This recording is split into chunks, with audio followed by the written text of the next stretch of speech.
বাপ মঞ্জুকে দিয়ে গেছে না চিঠিটা? আপনার বাপ মঞ্জুকে দিয়ে গেছে না? আপনি তো আপনি বলছেন মঞ্জু তো বললেন আমাকে, আপনি বলছেন কথাটা। আমি কিন্তু এগুলো নিয়ে কথা বলবো, আমি জাস্ট কথা বলবো। আপনার না আমার কথা শুনে না, না আমি আগে কথা বলতে না, আমি আপনি বলেন কেন?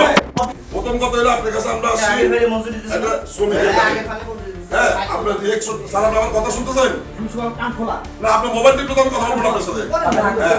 প্রথম আসছি আপনার কাছে এলো, প্রথম আমরা আসছি না আপনার সাথে সৌজন্য সাক্ষাৎ করবো, এটা হলো একটা শ্রমিকের কাজ, এই জন্য আপনার সাথে কথা বললাম। আপনার অ্যাটিটিউডটা বাংলাদেশের প্রধানমন্ত্রীর থেকে হয়, মানলাম আপনি খুব উচ্চ বংশীয় লোক, কোনো আপত্তি নেই আমার। আমরা এলো একবার নিম্ন বংশের শ্রমিক, আমাদের কোনো বিল নেই, এটাও মানলাম, কোনো সমস্যা নেই আমার। আপনি যেহেতু সবচেয়ে বড় অপরাধ করছেন, এটার জন্য আপনি কিন্তু পানিশমেন্ট হবেন ইনশাআল্লাহ। দেখেন না, আমি বলি আগে, আপনি কি বলছেন একটা সিরিয়াস আমি কেউ না, এই কথাটা হলো আপনার আজকে সবচেয়ে বড় অবজেকশন।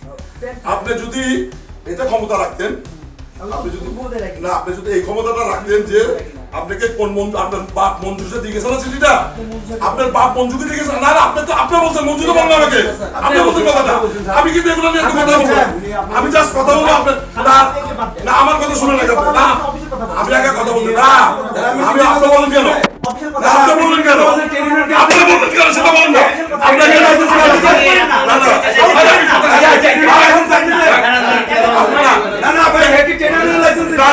আপনি লাইসেন্স আমার ট্রেড ইউনিয়ন পরিচালনা আছে, আপনি এটা বলে এই কথাটা কেন বলেন? রাখেন, আপনি এই কথাটা বললেন কি বলছেন? যে তুমি ও কেউ না, আমার কাছে দিয়ে গেছে, এই কথাটা কেন বললেন? সেটা দিছিল আমাদের বলার তো দরকার নেই, কেন বলছেন? আপনি বলেন কাকে? আরে আপনি কেন বললেন?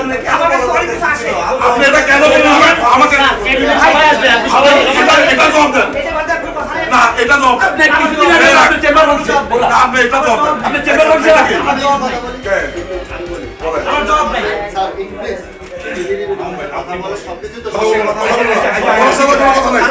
ওনার সাথে কথা নেই, আপনি শুধু আমাকে বলেন।